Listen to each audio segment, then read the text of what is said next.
There are many different ways to prepare and store quickly peeled garlic, and some are absolutely better than others.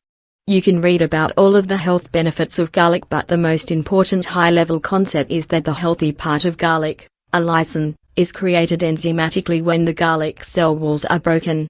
Consequently, anything that decreases the enzyme efficacy or reduces the chemical reaction stability will limit the multiple health benefits of garlic.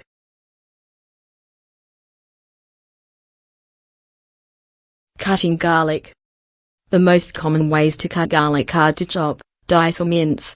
All three words mean essentially the same thing, to cut garlic with a knife into smaller pieces, and their difference simply refers to the size.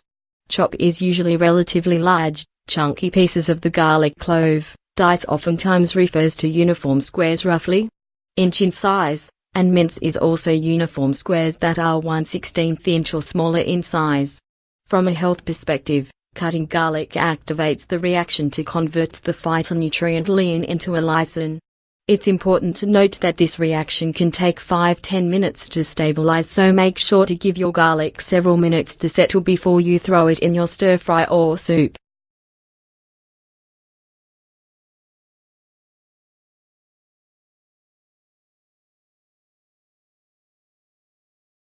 Pressing garlic. Another very common way to prepare garlic is by pushing it through a garlic presser to create a raw garlic puree. A garlic press is a kitchen tool, often metal or plastic, that has a basket that holds the garlic cloves, flanked on either side by long handles connected to a grate with holes and a flat, hard surface. With a firm handshake motion, you squeeze the two handles together, crushing the garlic against, and ultimately through, the grate of holes. From a health perspective, pressing garlic is actually more beneficial than cutting garlic because it more uniformly breaks down the cell walls and triggers a more comprehensive reaction to create allicin. Just make sure to let the garlic sit for a few minutes to allow the enzymatic process stabilize, and make sure to use or store your pressed garlic shortly after preparation because the half-life of allicin at room temperature is very quick.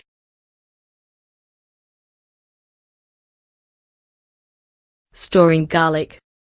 Garlic is such a popular herb, and has been along for so long, that we have come up with multiple different ways to store garlic effectively. There is absolutely some nuance to make sure you aren't accidentally hurting yourself, so make sure to read all the tips below and pick the method that makes sense for you.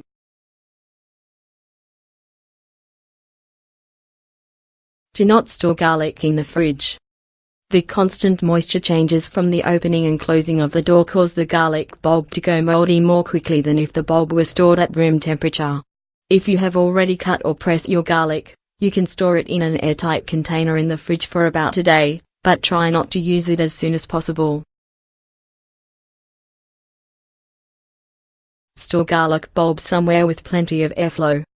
Most stores sell wire baskets or mesh hangers specifically keep fresh garlic.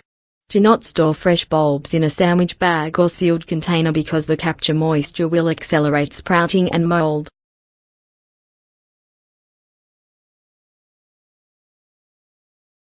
You can freeze garlic, but do so sparingly. People often suggest freezing garlic as a way to preserve, and that certainly works. It has a lot of the potential for moisture capture and mold mentioned with regards to refrigerators, and freezing is often believed to change the texture and taste.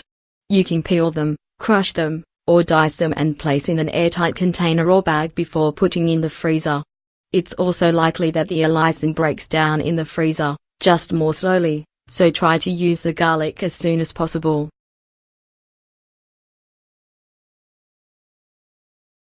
You can dry garlic, but not all dry methods are equal.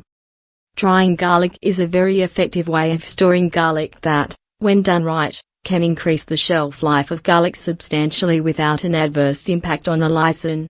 Your average low-end food dehydrator is probably fine, just read online to make sure you have the settings right for your unit. The best dry method, at least from the perspective of the health benefits of garlic, is freeze drying or hotbed drying, but these are less accessible outside of commercial factors.